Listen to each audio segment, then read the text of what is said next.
This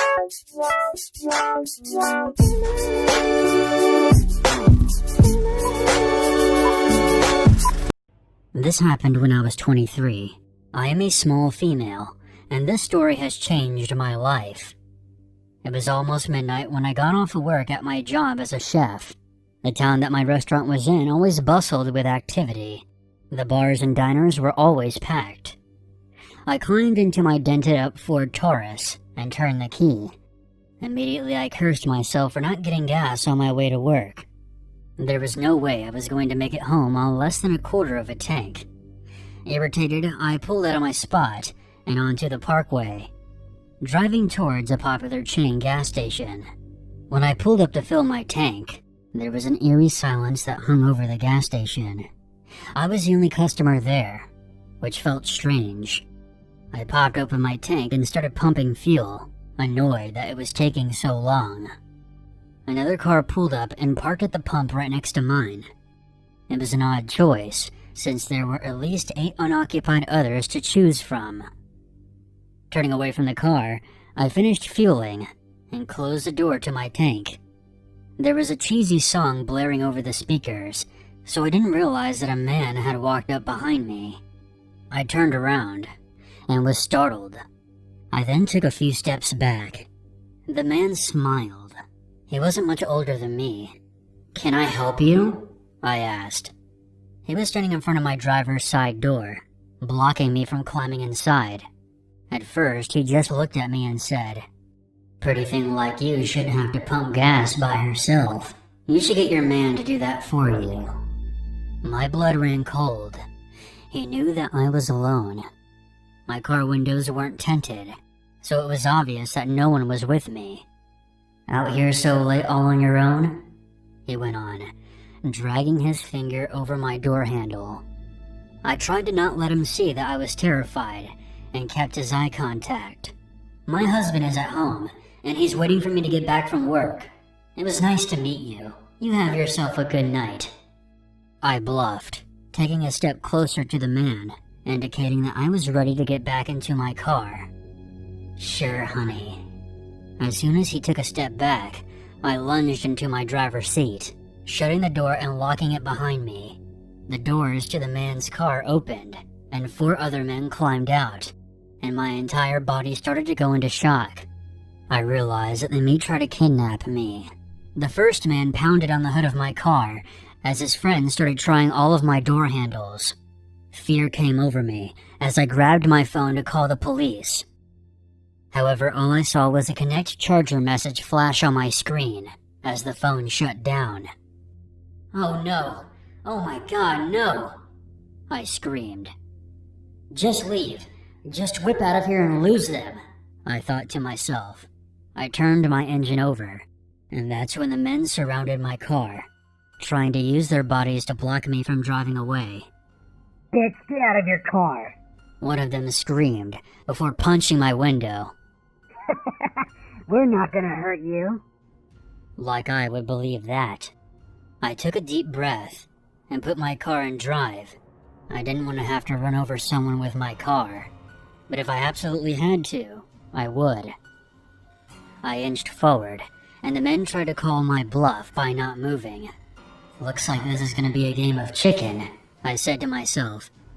I then moved my car forward even more, until they all scattered and climbed into their car. I took the opportunity and screeched out onto the parkway, almost getting T-boned in the process. I didn't know what to do. They had pulled up behind me and were now following me. If I drove home, they would know where I lived, and I had no idea where the police station was. I had a tank full of gas, so I decided that I would just drive until I lost them. I was too afraid to pull over at a business and try and seek help, and I couldn't outrun their car. So I did something that my dad would have yelled at me for. I decided to drive towards the woods, out to my grandmother's place. She lived in the middle of nowhere, and I knew of a few back roads I could take to try and shake them. So the chase began, them trying to run me off the road and tailgating me so close that I swear I heard our bumpers touching. Blood was rushing through me so fast that I was afraid that my eyes would actually burst out of my head. We made it to the windy road that led to my grandma's. If you aren't familiar with this road, it can be lethal, and that's what I was counting on. Them not knowing every twist and turn by heart like I did should slow them down. The speed limit was 35, and drops down to 20 when you're going around turns. There wasn't a single chevron in sight to guide these stalkers around the turns. I pushed the gas and brought my car up to 65, which was the maximum speed you could go driving down this road. I took each of the sharp turns furiously, constantly keeping an eye on my rearview mirror. I was gaining quite a bit of ground on them, and noticed that at numerous times, they almost went off-road. I wasn't even using my brakes, for fear that the lights would warn them of each turn. I was afraid that I would actually die in a wreck, but anything was better than what these men had in store for me. I finally came to the one-lane bridge, cutting off a car coming from the opposite direction. This forced my pursuers to stop, as the other car came between us, making its way down the bridge. This was it. It was my opportunity to completely get rid of them. I drove down a long gravel driveway and killed my lights, pulling my car beside a parked pickup truck. I held my breath as I waited. A moment later, the car that was following me sped by. I counted to 10 and pulled up to the mouth of the driveway, watching their taillights vanish around a turn. I punched it and sped back the way I came from. I almost wrecked at one point for not keeping my eyes on the road. Finally, I lost them. I made it home around 2 in the morning. I pulled my car into the garage and locked all of my doors. Remember to always have your phone charger in your car. You never know when you may need to call the police.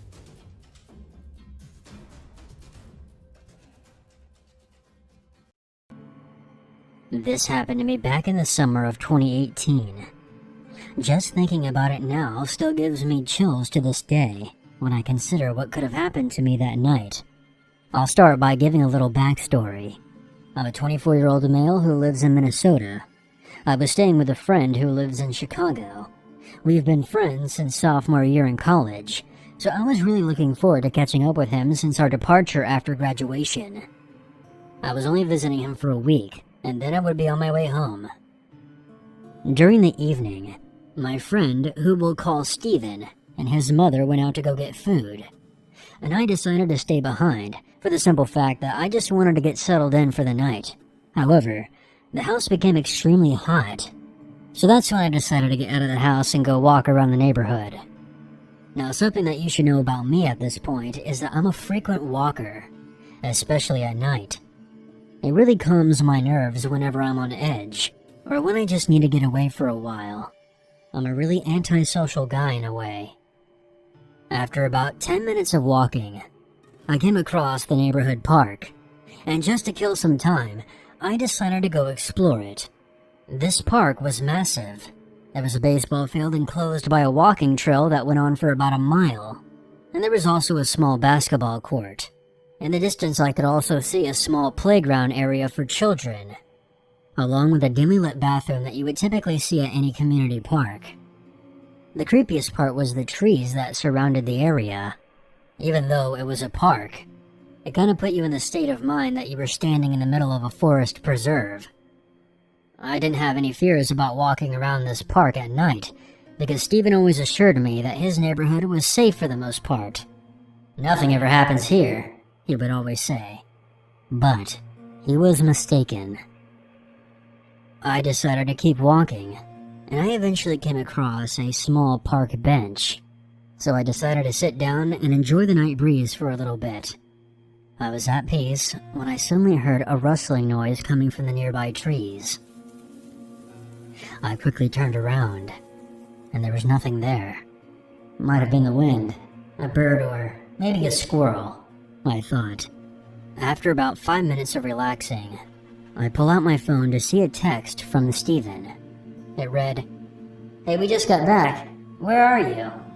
I was about to respond when I looked up to see a car pull in near the playground a few yards away from where I was sitting. This was pretty odd, seeing how it was about 9:30 p.m. But I didn't know much about this area, so I dismissed it as being completely normal. A few minutes go by, and I thought that someone would exit the car, but they didn't. It was at this point that I started to feel a little on edge. The headlights were irritating me, so I got up and started walking back to Steven's house. I texted him saying, "I'm on my way back from the park." In that moment, I heard a car door slam behind me, and I looked back to see a very large man. He was standing in front of his car, and it looked like he was staring right at me.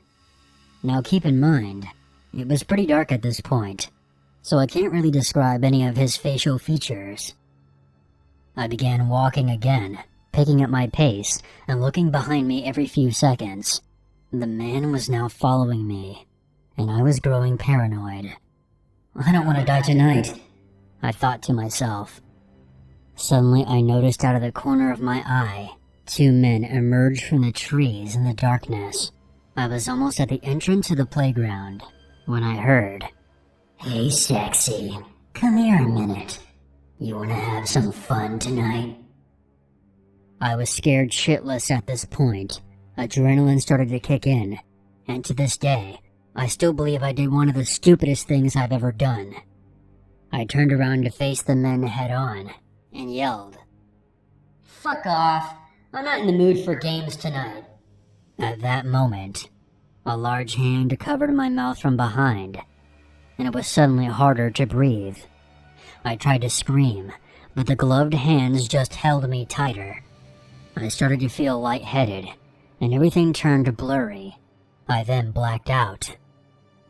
I woke up in a car, still feeling lightheaded. My hands were tied, and my belt was unbuckled. I immediately noticed that all four of the car seats had men in them, and I was sandwiched between two of them in the back seat. "What's going on?" I said in a hoarse voice. "We're going for a ride," the driver said. I felt weak and sluggish as I desperately tried to move my body, but a sharp blow to the side from one of the men sitting beside me stopped me in my tracks. There was no way I could fight four guys bigger than me. I started begging for them to let me go, and they responded by just laughing at me. Tears ran down my face as I struggled to get my hands free, but it was useless. I felt nothing but fear and anger and overall embarrassment. The car started to back out of the parking lot, when suddenly there was the sound of the back window glass breaking. Three of the men immediately got out of the car to check it out. "What the hell just happened?" one of them yelled. "You sickos let him go now!" I recognized the second voice as Steven. With the car doors open, I took the opportunity to escape. Desperately stumbling onto the pavement, I looked up to see Steven holding a rock in one hand and a tree branch in the other. "I already called the police on you fuckers," he said. I started to gather my strength and joined my friend in the standoff. We were outnumbered, but I wasn't going to let him fight these men on his own. He was like a brother to me, and where I come from, you protect your family. In the distance, we heard the sound of sirens. The men quickly hopped back in the vehicle and booked it out of there fast. I immediately noticed the car didn't have any license plate. I'll skip through the police details, because it was just the usual. They took my statement and told me that they would let me know if anything happens. The week passed without further incident. The day that I was getting ready to go back to Minnesota, I was trying to block out everything that happened as best as I could, when Steven said, "You could have been Michael." "Who's Michael?" I asked. He then told me that when he was in middle school, he had a friend named Michael. They used to play together all the time at that playground. One day, a stranger approached them. The man claimed to be a friend of Michael's dad. To make a long story short, he never saw that man or his friend Michael ever again.